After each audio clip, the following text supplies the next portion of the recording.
Okay,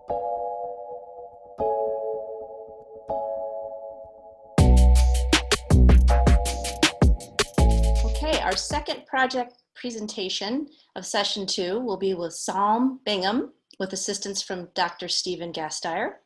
Psalm Bingham is completing a BA in sociology and a minor in women and gender studies. She is from Flint and has been active in her community for years, coaching fundamental sports to youth.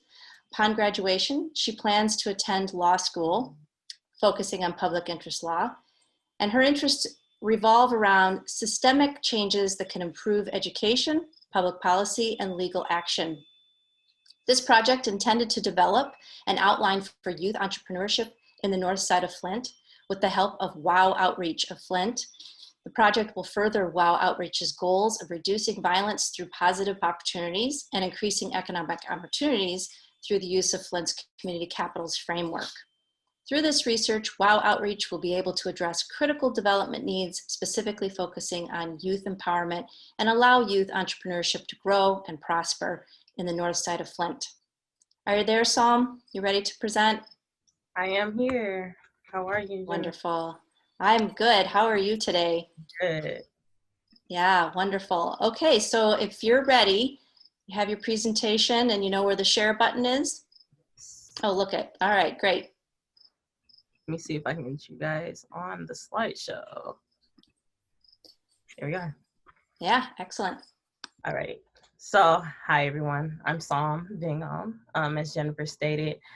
So, project revolves around strategy for youth empowerment and entrepreneurship as an assessment of WOW Outreach in Flint, Michigan. I was able to be led by Dr. Stephen Gasteyer, and shout out to him for having the patience and being able to mentor me through this entire project. And thank you, WOW Outreach, for allowing us to do the necessary methods to make sure this happened. So a little bit of background. Flint, Michigan has challenges for youth empowerment and community development. Within structural violence, the Flint water crisis, and high levels of poverty. Structural violence is the economic and institutional systems that deny people access to education, employment, housing, health, and wealth. And these systems can be responsible for physical and psychological harm to people. And subjective violence, which is the physical violence by an individual or group. And there's high crime, recurring levels of violent crime and murder rates in Flint. So the questions that are posed are, how can organizations intervene to provide hope and break the cycles of violence and create the conditions for entrepreneurial development, and addressing this through the assessment of WOW Outreach, which is a nonprofit and community organization. And within the Flint water crisis, that has been like a catalyst to the changes that have occurred within the community. Within the abandonment of the built capital of General Motors, Flint has become an increasingly poor and Black place that has been abandoned by the local state, which goes back to the structural violence. And if the system of Flint having the structure broken down, then the people are going to have subjective violence to themselves as well. So WOW Outreach is a nonprofit organization that was established in 2007, and it looks to build safe neighborhoods, igniting action and collaboration among people, organization, and giving hope to youth and families. And it has two overarching outcomes: to reduce risk factors that contribute to youth violence, and to increase protective factors that buffer young people from the risk of becoming violent.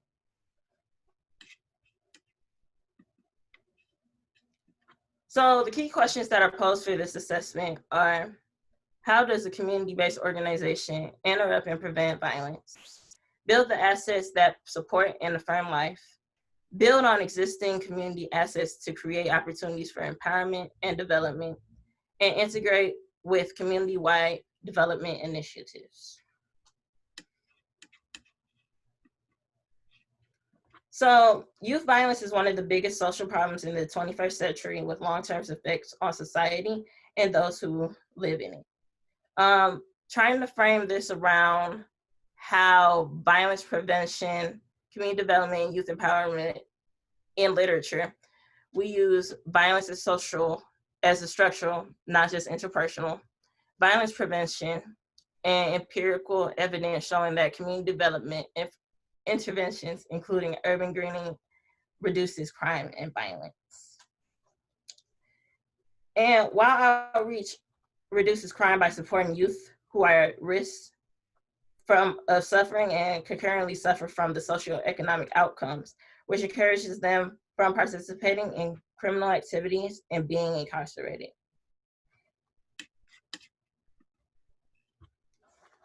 With the community asset development framework, this was used in lieu of not being able to interview all of the people within WOW, because we were wanting to interview them person to person, but due to COVID, we need to do a method of inquiries that would allow them to be safe within the COVID era. So again, the community capitals framework is a framework for understanding what capacity a community has and how development will change those asset stocks. And the framework assesses community level development based on how it impacts 7 capitals, which are built capital, which includes infrastructure and housing, financial capital, which are the wealth and assets held by individuals, political capital, the ability to get financial resources, regulation of standards from the state that benefit the community, social capital, relationships of trust and reciprocity, human capital, which involves like the skills, knowledge, and abilities of the people within the community, cultural, which are the worldwide views and artistic expressions, and natural capital, which are assets of the community, which includes soil, trees, air, and water. And within all of that, that is grouped upon like the healthy ecosystem to create a vital economy and social well-being for the people who live in it. And again, I kind of jumped the gun, but the methods of inquiry, we wanted direct engagement and interviews with WOW Outreach to understand the programming and the goals. But instead, due to COVID-19 and the stay-at-home order, we attended a board meeting and was able to interview and discuss all of the programmings that were attached in WOW Outreach. And the key findings that were found were there are multiple types of initiatives that are used to mitigate the structural violence and development within the individual and community assets. And projects intervene at the local and human needs level are very vital at seeing and reaching self-actualization for many of the, for the people who are participating in it, especially youth. Projects also develop social systems and networks that support youth as they develop, and they provide opportunities for advancement, which may include education, networking, and just finding and exploring new extracurricular activities that may be of interest. And this was the data that that was compiled within it.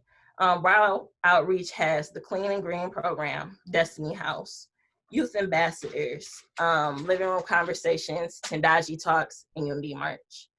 And within all of these, there are supporting capitals and there are activities as well.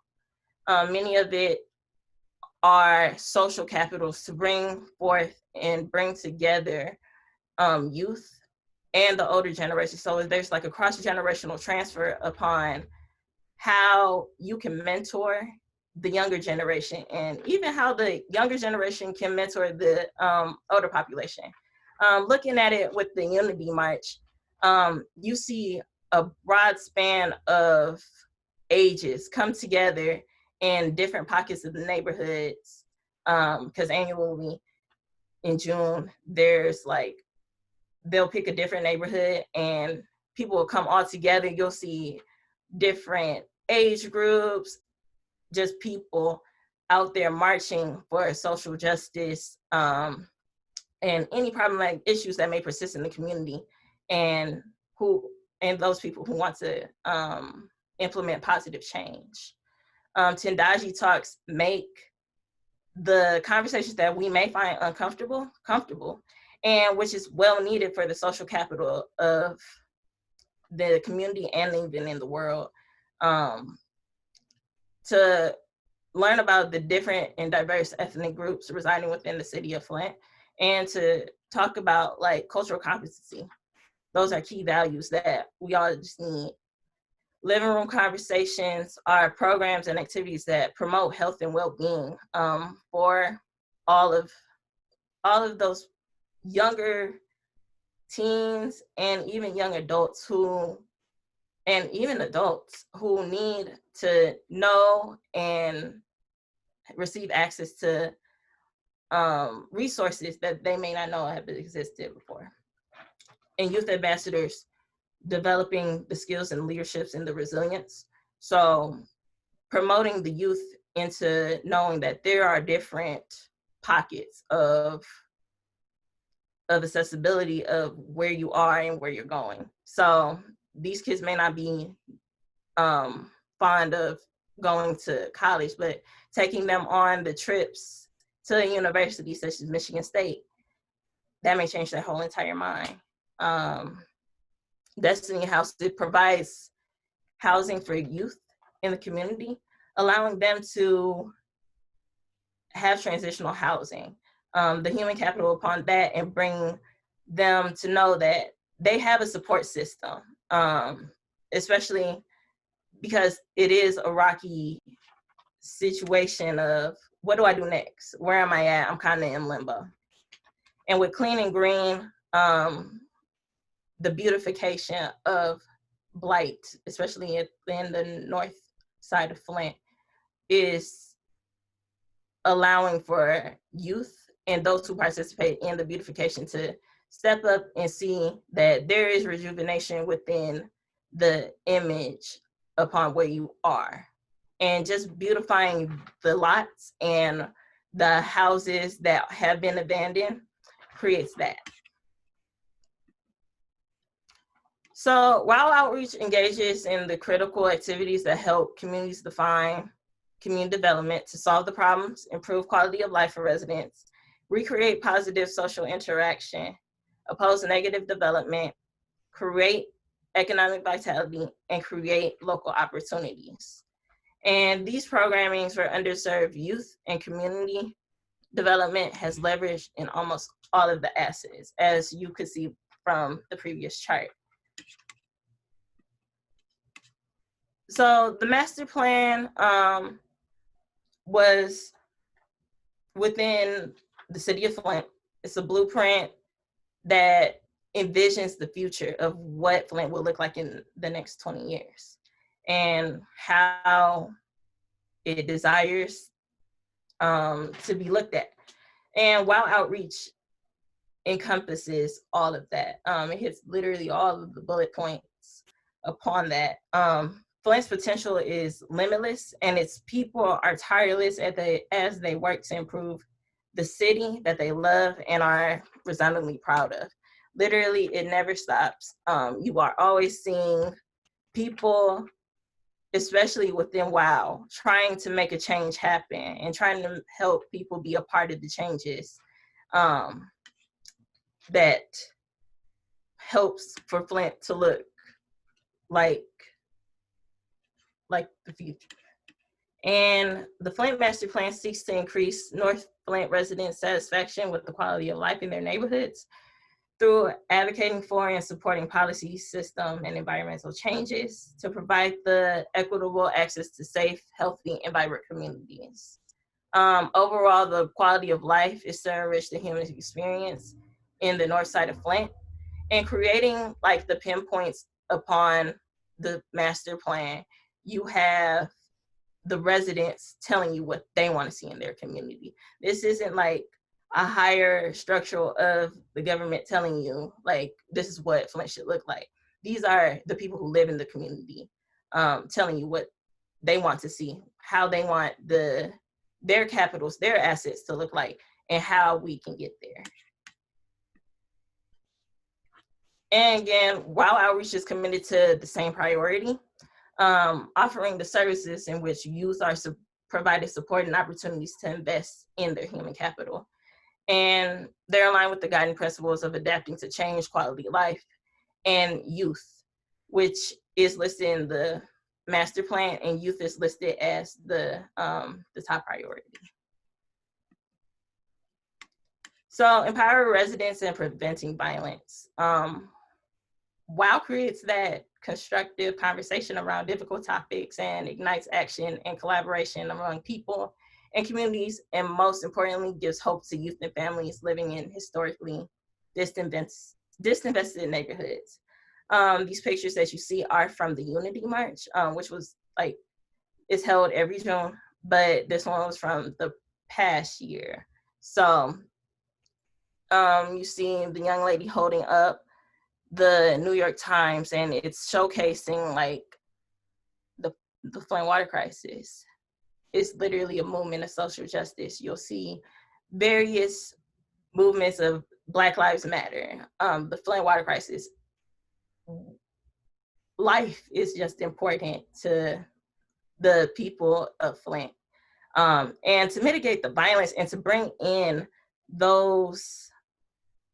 these type of actions and programming, to bring in those who think alike and seeing those who want to change the community is very refreshing. And I can personally say, as a product of Flint, Michigan, especially in the north side of Flint, that was basically my go-to as well, just to see what the social justice world was like. Like, how do you create change? How do you promote change? Taking a couple of years off from MSU to discover that I personally wanted to be in the sociology department made life-changing values, because I saw that there was work that needed to be done. It wasn't just like stopping like here. We look at all of the aspects of, okay, what do I do? How do you do it? What do you need? But what can you do? How do you go from here? And what can we do to keep that moving? So we create economic opportunities in the development of Flint, especially in the entrepreneurship. Looking at the Center of Programming for Underserved Youth, the kids have gifts and skills. Why don't we make them use those gifts and skills and put it into something?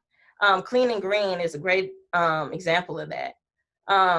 You could see like many of the kids knew how to do yard work, but they would never thought of like making it as a business. And you have kids who are so used to seeing, especially in their neighborhoods, of selling drugs and creating like more subjective violence to how those drugs can create more violence, such as gang wars and all of that. But utilizing their skills of mowing the lawn or making a t-shirt, using the crafts that they have and creating that business. And Youth Ambassadors also helps bring forth that capital. It helps bring in that self-actualization. Like, this is what I want to do. This is what I need to do. This is why we need more youth programmings in order to revitalize our youth and to show them that this isn't it. Like, there's more out there than just the 4 blocks that you may live in or that you may see. The world is long. It's giant. It's a broad spectrum of just opportunities. And Flint neighborhoods need the community anchors and the quality of life to keeping our youth here. So with the relationship to entrepreneurship, again, it alleviates violence and minimizes crimes in the neighborhoods. It ensures appropriateness of individual violence, free lifestyle plans, and refers to community resources. You may not know what exists, but then there may be somebody who does know exists. And with that human and social capital, we combine those two together and like, here, let's get you what you need. How can we get this without looting, without stealing? Like, there are access to free resources. The relationship continues to grow as we develop programming to ensure the youth and community are engaged, to make sure that they're resilient. And the people of Flint are resilient. Coming from the Flint water crisis to the General Motors being like the abandonment of it, and Flint is being revitalized. Flint is being resilient to all of the necessary factors that may have seen.